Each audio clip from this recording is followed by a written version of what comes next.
The political mood across Uttar Pradesh, Uttarakhand and Punjab presents three very different pictures.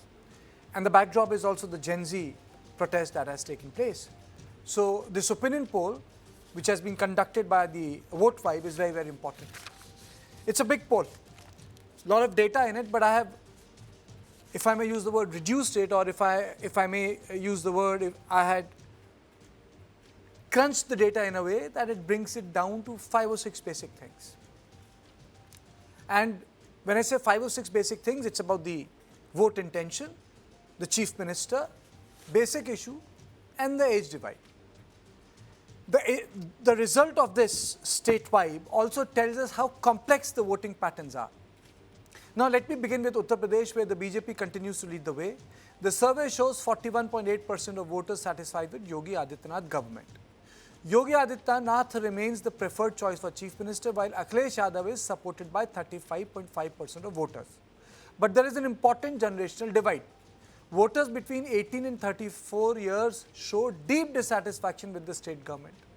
In fact, 50.1% are not satisfied with the government within that age bracket. The picture changes among voters aged 45 and above. Older voters are much more satisfied with the Yogi government, and law and order emerging as a particularly important issue for this generation.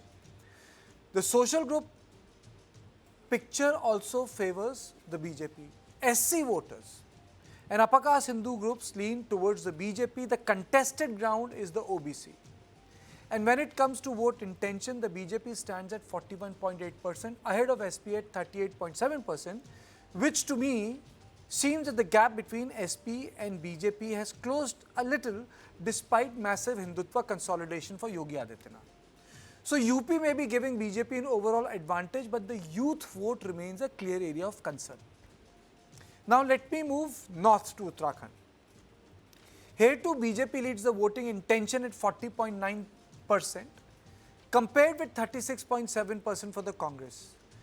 39.1% of people are completely satisfied, but there is also a significant concern about political representation. 48% are not satisfied with their MLAs, very, very important. And once again, the biggest issue is unemployment. Despite that concern, Chief Minister Pushkar Singh Dhami leads the CM preference with 28.2%. So Uttarakhand presents an interesting combination.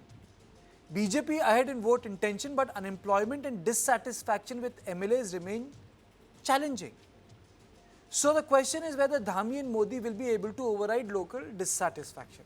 There is more to it in this, but I found this point very, very interesting. And now I come to Punjab, where the political equation looks different. 40% of the people are satisfied with the government there. Chief Minister Bhagwant Mann has a clear lead with 40.1%, while 34% indicate an intention to vote for AAP, compared with 30% for the Congress. But Punjab has its own major concerns, and I am not getting into the fact that BJP and Shiromani Akali Dal are not fighting elections together. Drugs are an issue for 25.7% of the respondents, while party ideology matters to 30%.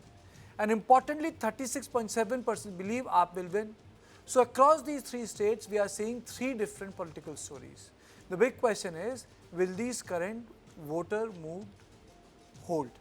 On this issue, I am joined by Amitabh Tiwari, who has authored, mentored and done this entire poll, Sunita Aaron, senior journalist, and Dr. Verma, political analyst, psephologist, academician, and a mentor. Thank you, all of you. Let me straight away go to Amitabh first, who has authored this report. Amitabh, I will go state by state. So I'll start with that very important point. You can bring the point you think is important. I have found that the generational divide very, very important. What do you have to say that, that the older people find law and order to be very, very important. And people above 50 in your data in Uttar Pradesh say that they are very much satisfied with the Yogi government, very strongly backing them. But 18 to 35, 51.1%, they are dissatisfied. How do you see that, sir? No, essentially, it links with the overall issues. So if you see, unemployment is the number one issue, and that largely impacts the youth, which is 18 to 29 age category, and in the overhang of the CJP protests and the concerns of the youth now coming out openly on the forum across the nation, across states, now we see that due to unemployment as the biggest issue, the 18 to 29 category is dissatisfied with the government. And in UP also, there have been, we've seen paper leaks, etc. In Uttar Pradesh also. But as we move up the ladder, so as we move up the mid-age and the senior citizens in these categories, clearly the issues or the focus shifts to law and order and other issues. And here the BJP and Yogi Adityanath as chief minister lead against Samajwadi Party. Now the Gen Z is 22 to 23% of population 18 to 29, and the other group, which is the non-Gen Z group, is a bigger group, correct? And unless we see a mobilization like Tamil Nadu, where almost 65 to 70% of the Gen Z voted for Yes. TVK, that's why we see that despite the support of, let's say, Gen Z, because that's the term in fashion now, we see Samajwadi Party trailing a bit, is because the level of consolidation is not high, and the non-Gen Z group is firmly behind the BJP in this case. Okay. Dr. Verma, when I attended the book function, and I read the chapter in the UP, the book that has been produced. Am I audible to you, sir? Yeah. Okay. 2024, the opposition ran a very successful campaign that reservation will end. And even the vote share percentage of the Prime Minister lead came down in Banaras. Samajwadi Party did very well. But here is a very important thing which Amitabh has brought to fore. And that is about that in the scheduled caste, the group leans towards BJP alliance 40% over the SP alliance 34.1%. Notable 20.1% still votes for BSP. So SC is still voting for BJP, and the entire thrust of the non-BJP parties in UP has been on this extremely backward caste and caste taxes.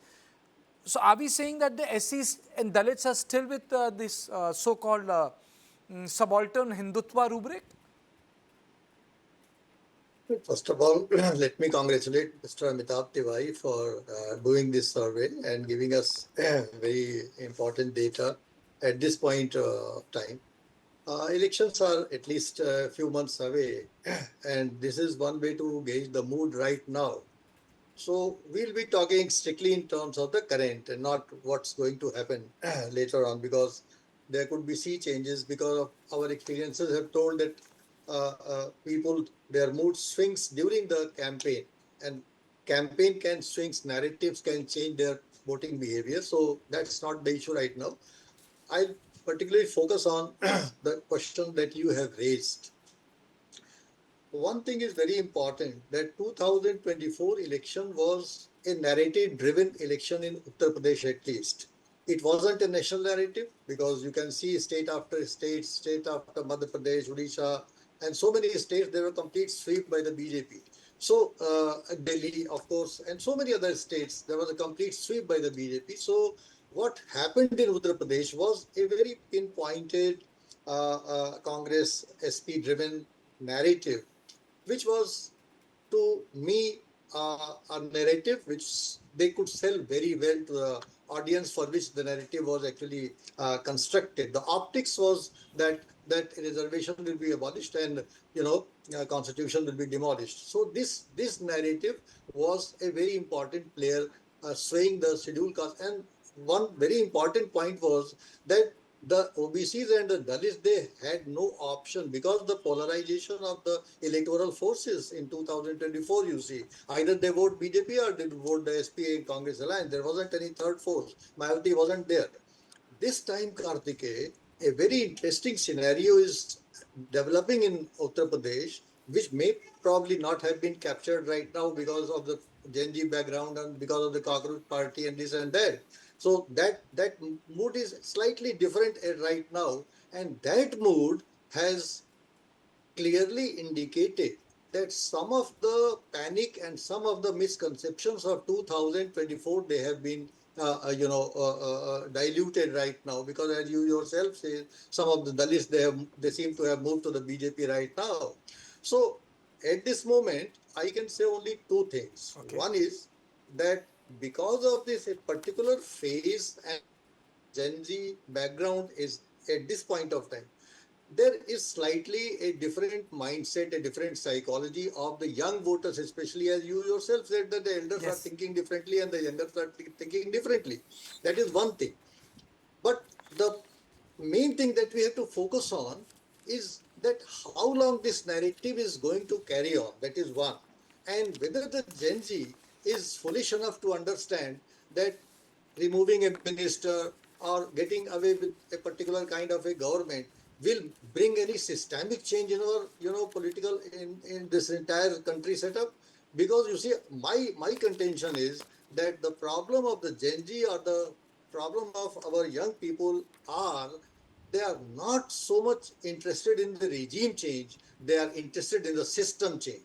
And I think that for the last 70, 75 years, regimes have been changing, but the system hasn't been changing. So whichever government comes to the power, the plight of the youth, the plight of the Gen Z remains as such. And now it has exploded like anything. And nothing can be said right now, but of course, there are efforts on both the parts, this part and that part. Parties are trying to rope in and have a dialogue with the youth, and that's a good development. They should be roped in, they should be accommodated in the decision making Okay. process. So, right now, I would only say that this Amitabhji's survey has captured the mood right now, and still there is a generational divide, which is very much reflected in this survey. Okay.